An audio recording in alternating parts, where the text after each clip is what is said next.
программанын сырасында ожек конушмак genç kızlarla bizim Moldova Nüvelen tarafından Gagauziya'dan аңгылары kendi öğrenme güzel studentlik yıllarını götürüyorlar. Светлый köyünde agrotexnik колледжinde alaf edeceğiz. Biz projeler için аңгылары geliştirilenler gençlerle колледжда en büyük de proje аңгысы yüzeye çıktı, аңгысына video çıkarıldı. Hem de video material biz de sizinle seyredeceğiz. O ekologiya temasına. Neden kaldırıyor gençlerimiz, öğreticiler, çalışanlar колледжда bu temayı şimdi biz de açıklayacağız. Bizimle birlikte bu sabah vakitinde Екатерина Гордеевская, Анна Бодарева, hem Екатерина Хаджи. Sabah hayır olsun kızlar. Hayır olsun. Доброе утро. Спасибо за то, что согласились поучаствовать в нашей программе. И тема, которая будет раскрываться вами непосредственно, это тема экология. Экология в нашей стране, в нашей Гагаузии. Но если вначале немножечко познакомите себя с нашим телезрителем.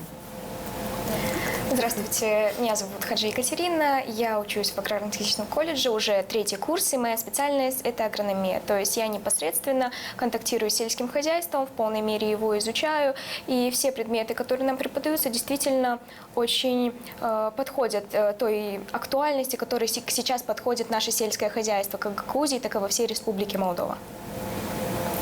Здравствуйте, я Бодарева Анна.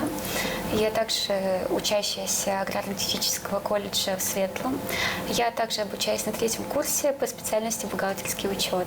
Хочу сказать, что экономика также очень связана с экологией, и экологическая ситуация в стране очень может повлиять на экономику. Да, здравствуйте, меня зовут Гордеевская Екатерина. Я тоже учусь на 3-м курсе в аграрно-техническом колледже на специальности бухгалтер. Наша специальность, она реально связана как-то с экологией, потому что экономика, она действительно очень связана с экологией, потому что если экология будет очень плохой, то и экономики никакой толком не будет, нигде, невозможно будет нигде развиваться, особенно агрономия. Совершенно верно. Все на 3-м курсе. Сколько еще осталось? Еще один год. Угу. Можно сказать, что на пороге выпускного находитесь. Приятно, да. Приятно. Вообще, как проходит обучение в колледже? Весело, интересно. Да. Очень много интересных мероприятий, событий происходит у нас. Я бы сказала, что обучение постоянно обновляется, что очень приятно для самих учащихся, и мне кажется, для учителей тоже постоянно обновлять свои знания и опыт. Это для будущего полезно. Если перечислить несколько мероприятий, которые обогащают вашу жизнь, раскрывают вас, развиваетесь. Тренинги, по большей части, очень частые поездки учащихся. Например, у меня конкретно было совершено в первом полугодии несколько поездок на тренинги о сельском хозяйстве, о некоторых проектах, которые спонсируют те же станции для отслеживания погоды, для отслеживания полей и то есть их экологического состояния, насколько они могут вырастить урожай, насколько экология не страдает от внесения удобрений и, допустим, тот же анализ дождя. Бухгалтерский учет и экология, да, сельское хозяйство, вернее. Каждый в своем направлении. Вы, то есть, выбрали те специальности, которые вам по душе, либо так получилось судьбой, что у вас другого выбора не было. Все-таки или профессия со временем полюбилась, как в вашем случае получилось? И то, и другое, скорее. Да. Сначала не было куда идти, но потом, когда поступила в этот колледж, очень понравилось, как нам преподаватели преподают экономику, как они все рассказывают нам, объясняют. Это очень увлекательно, и нам очень понравилось, если не отчислились. Думаете дальше же работать по специальности? Да, конечно. Ну, не конкретно по этой, но в сфере экономики тоже. Экономика прям приелась. Нашли себя, да? Аналогично. Катерина, а вы, ну, вообще сегодня сельское хозяйство чуть-чуть пугает, потому что у нас засухи идут, да, и агрономия большей частью она страдает. Вы почему это направление выбрали? Чем близко? Можно сказать, что это направление передалось мне по наследству. У меня несколько поколений от бабушек и от дедушек с обеих сторон родителей, и, возможно, на мне сомкнулся круг в том, что я чувствовала, что мне нравится это направление, оно мне родное, это действительно в душе то, что окружало меня всю мою жизнь, и поэтому выбор пал на агрономию, безусловно. Один из последних проектов, который реализовывался непосредственно вами и преподавателем у вас в колледже, посвященный экологии, да? Вот если рассказать в целом, еще какие проекты у вас реализовываются в колледже? Это проекты больше по инновациям, то есть вносятся, можно сказать, я буду говорить за агрономию, в большей части, это введение системы дронов. Дроны, то есть слежение, это, ну, то есть в основном это введение новых технологий. Какие-то еще проекты были? Ну, у нас регулярно делаются новые проекты. Скоро будет проект о озеленении. Мы собираем также макулатуру, также всегда у нас происходит уборка территорий, в году 2 раза стабильно. Мы всегда следим за территорией колледжа, хоть и мы учащиеся, но за этим надо следить. Экологические проекты, какие они у вас реализовывались? Девочки? Ну вот сказали уже Вот, насчет уборка озеленения, макулатуры, сбора. Еще планируются какие-то различные проекты. У нас есть, в нашем колледже есть прекрасный главный агроном Родион Сергеевич, и на данный момент он пишет 2 проекта. Первый – это по солнечным батареям, чтобы колледж мог стабильно получать электроэнергию для дальнейших, то есть, например, тот же заряд теплицы, который сможет делать, допустим, искусственное освещение УФ-лампами, ультрафиолетом. И также это сбор дождевой воды. То есть будет возможность собирать ту небольшую влагу, которая действительно будет решающей для получения урожая на полях. Вы предоставили 2 видеоматериала, касаемо экологических проблем на сегодняшний день, с которыми непосредственно мы живем. Может быть, даже мы сами создаем эти проблемы. Одно из видео мы с вами посмотрим, конечно, об этой теме еще поговорим.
такой, скажем, поучительный видеоматериал был, да?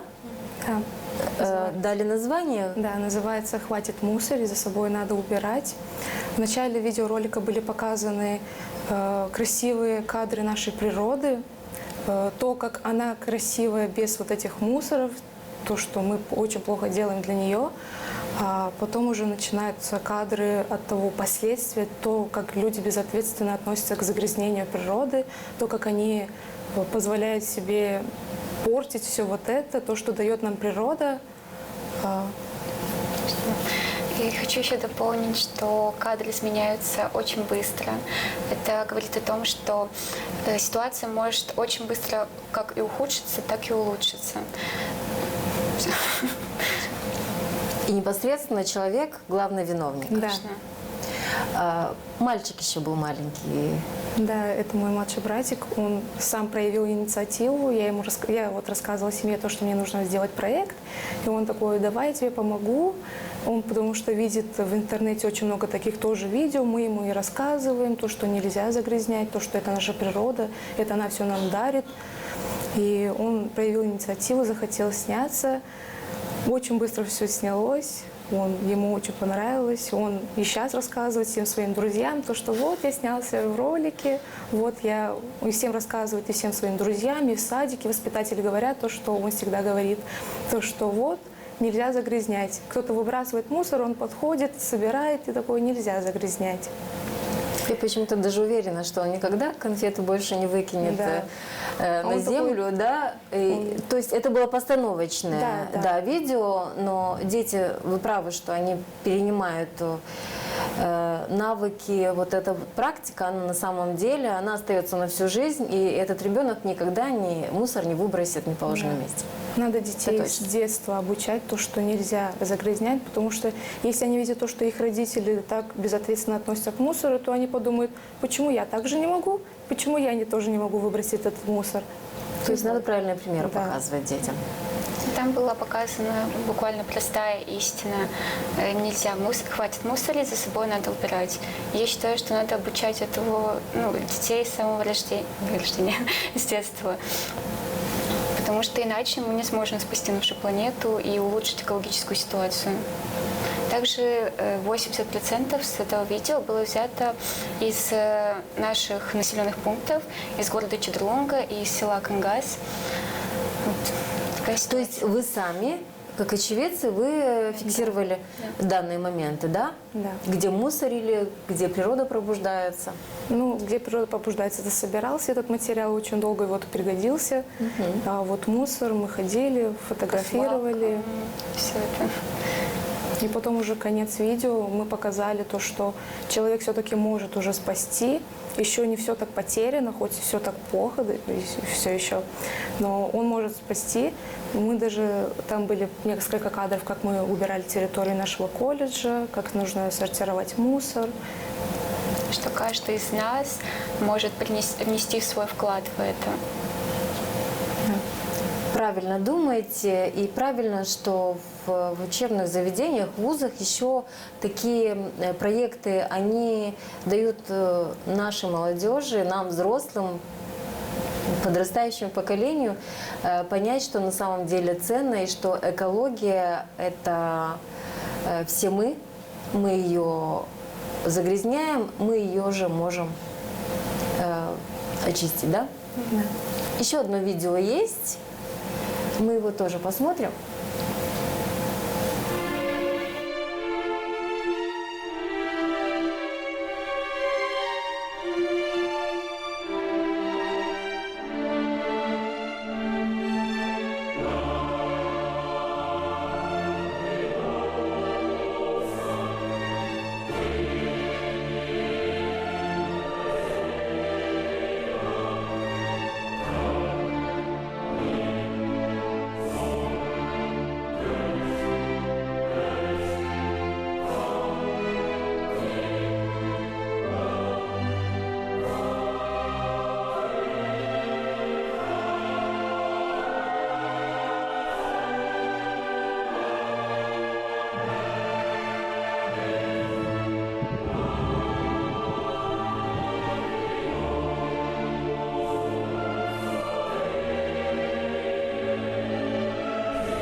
На самом деле, спасибо за видео.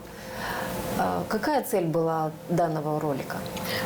Данного ролика цель была перво-наперво это показать трагедию того кризиса, который действительно есть в нашей стране, в нашей Гагаузии, то есть дефицит воды. Дефицит воды не только для элементарного полива на полях, но и попросту наличие воды у людей в сельской местности. То есть там всегда была трудность с питьевой водой.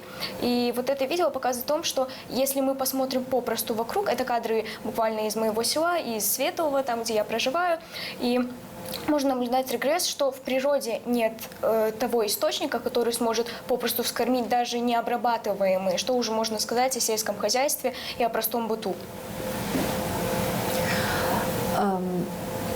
Девочки, а вот какую проблему хотите решить с данным видеообращением? И возможно ли решить? Главная проблема – это, конечно же, проблема экологии и безответственности человека, о том, как мы не экономим, мы не бережем то, что нам давала природа. И эта проблема есть уже давно, с 1950-х годов люди начали бить тревогу о том, что ресурсы закончатся. И уже сейчас мы видим критическое положение, есть даже данные, что 20-25 лет у нас не будет воды. У нас не будет воды, просто выпить стакан воды для нас станет огромнейшей проблемой. Проблема засухи на самом деле, наверное, первая проблема в нашей экологии. А как вы считаете, из-за чего она, вот, засуха у нас в нашей стране прослеживается уже последние несколько лет? Это то, что люди безответственно используют питьевую воду даже. Они могут просто открыть краник, не закрыть его, когда чистят зубы. Это тоже приводит к истощению вообще всех источников, потому что надо беречь ее как-то. Хотя бы даже когда вот чистишь зубы утром, моешь лицо, надо хотя бы чуть-чуть прикрыть краники, так потом продолжить. Экономично использовать воду. Еще очень правильный кадр был, это сруб лесов. Да. То есть мы можем сказать, что человек не видит причинно-следственной связи между деревьями и между, соответственно, истоками воды. Есть также моменты, что в сельском хозяйстве используются удобрения, которые идут в наши грунтовые воды, и, следственно, вода становится непригодной. Сколько бы мы ни старались, она уже не способна вскормить ни урожай и даже навредить человеку, если мы не будем ее дезинфицировать. Совершенно верно. Данных роликов, такого рода роликов много было в этом проекте? Да. Все третьи курсы делали эти видеоролики. Да, это получается сколько-то? Механики, бухгалтера, агрономы, да, и электрики. Ну, всем это было задано всем, чтобы сами искали материал, сами фотографировали, сами все делали, чтобы не просто взять с интернета и показать, держите на оценку. Учительница сама хотела, чтобы мы поняли сами свою проблему, чтобы мы и через наши видео показывали все вот это. Поисковая работа при подготовлении данных материалов на что натолкнула, к чему привела вас? Какие для себя выводы сделали, что нового открыли? К тому, что у нас довольно загрязненные населенные пункты. Что надо следить за этим, что не надо мусорить, как сказать. Что еще? Осознание, что все в наших руках. То есть мы как голос молодежи, мы молодое поколение. В будущем у нас, казалось бы, уже есть много возможностей, мы способны что-то изменить, но есть момент, что, скорее всего, мы боимся об этом говорить. Есть какой-то страх о неприятии нашей точки зрения, но я думаю, что нужно осознать, что мы уже здесь, и значит, мы уже можем что-то сделать. Как минимум оповещение населения о том, какой вред они неосознанно приносят природе и экологии. Какова ваша роль была в данном проекте? В первую очередь это сбор информации, сбор скажем так, обличение всего того, что люди не видят. То есть очень многие, вот, скажем так, мне повезло увидеть регресс той внешней среды, которую я как раз-таки показала. Я очень часто была на этих же территориях в более молодом возрасте, и буквально за 5 лет очень многое изменилось. И то есть моя роль была в том, чтобы я увидела это, я это показала, и в будущем я буду оповещать об этом. То есть это была конкретно моя роль. Но такие ролики, они, наверное, не могут быть закрыты, что ли, только в вашем колледже. Вы их куда-то выставляете, вы об этом публике говорите, об этом кричите своими роликами? Конечно, в соцсети. Этот сигнал передаете? Соцсети. Разместили? Да. Да. Где? Конечно. У меня есть Телеграм, просто как аккаунт. То есть на своих страничках? Да, на своих страничках. Также были заявки в другие, конкретно экологические сообщества, которые тоже мне написали, что они рассмотрят это, чтобы к публикации допустили.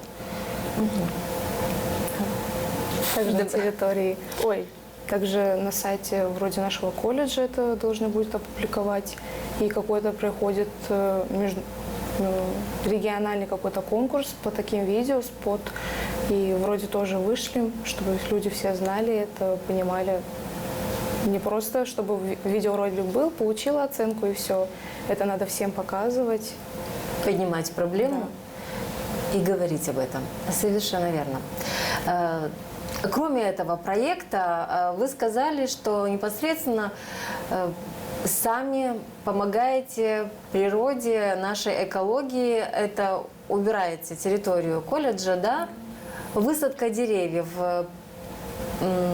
планируется в этом году? Да. Она также регулярно, 2 раза в год. И это не только проект нашего колледжа, но, в принципе, я, как житель Светлого, наблюдаю, что там тоже регулярно, буквально тоже 2 недели назад, была высадка по всей территории поселка и за его пределами.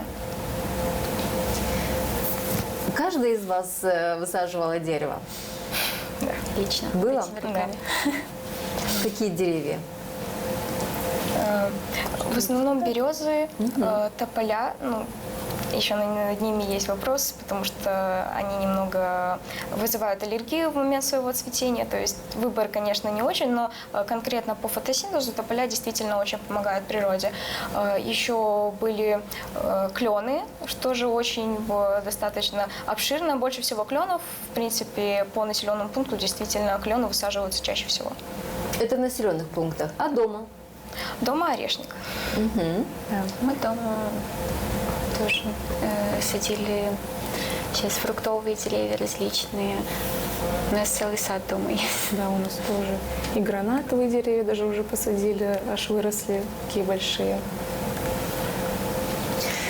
Я вас благодарю за участие в нашей программе. На самом деле интересная тема. Не просто интересная, она наболевшая уже у всех у нас на устах. И тем не менее, первые шаги вы со своей стороны уже сделали. Понятное дело, что вместе со своими преподавателями. И такого рода проекты, они помогают и вам, нашей молодежи, осознавать на самом деле насущную проблему нашего региона. И кто, как не вы, будете поднимать еще эту тему, и у вас вся жизнь впереди, и на самом деле реализовывать те замыслы, которые у вас рождаются при поисковой работе, при сборе такого материала. И, конечно, уже когда эффект видите, сам готовый материал, он, наверное, все-таки заставляет задуматься. Правильно? Конечно. Екатерина Гордеевская, Анна Бодарева, Екатерина Хаджи были вместе с нами этим добрым утром. Все они являются студентами 3-го курса аграрно-технического колледжа поселка Светлый. А говорили мы об экологической составляющей нашего региона, о тех проблемах, которые непосредственно поднимает наша молодежь в своих проектах, которые реализуются в данном случае в вузе поселка Светлый. Гостей провожаем, а программа продолжается.